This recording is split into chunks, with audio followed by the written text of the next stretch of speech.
There's no denying our lives are busy. There's the job, the meetings, the traffic.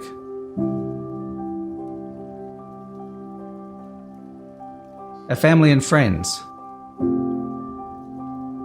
Bills to pay, hedges to clip, and garbage to take out.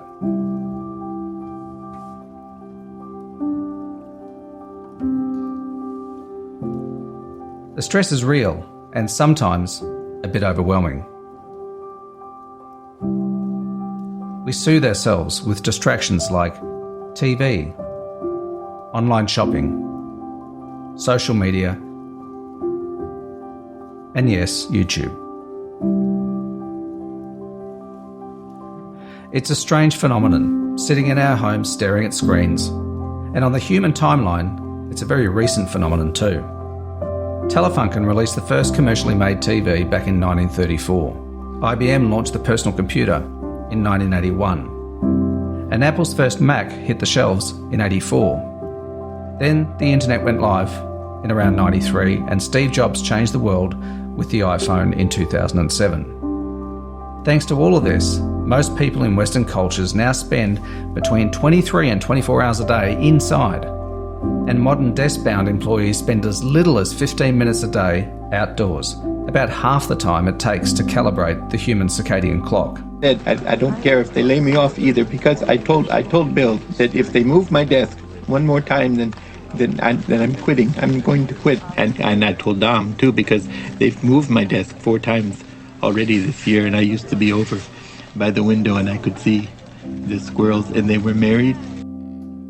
And to add insult to stupidity, the air we breathe inside our homes and offices is often 2 to 5 times worse than the air outside.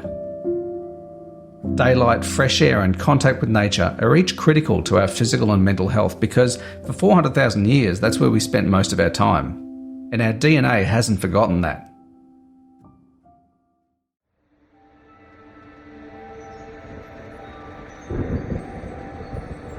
We need to get back out there.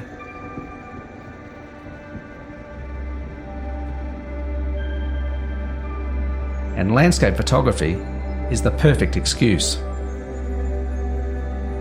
Beyond pulling us from our screen-filled cocoons, landscape photography relaxes the prefrontal cortex, the brain's main engine room, by forcing us to focus on the present and on our immediate environment. In other words, it brings us back to where we belong, close to the elements that heal and sustain us. But it's so much more than that. Studies in Europe, the US, Japan, the UK, and tons of other countries have all concluded very similar things. Just looking at nature reduces stress, anxiety and fatigue, along with about 15 or so physical and mental diseases. There's a very good reason why patients with a view of nature heal faster than those without.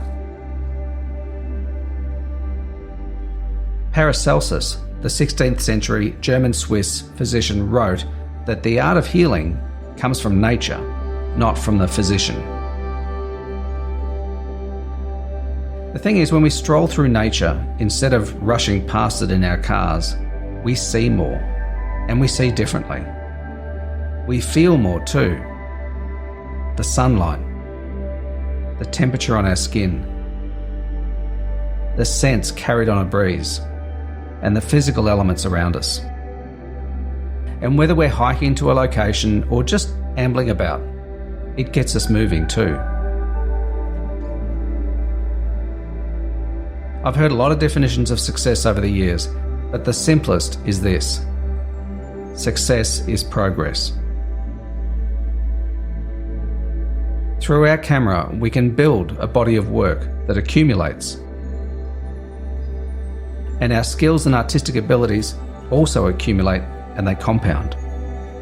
Each experiment builds on the last, and each image is the sum total of our evolution up to that moment.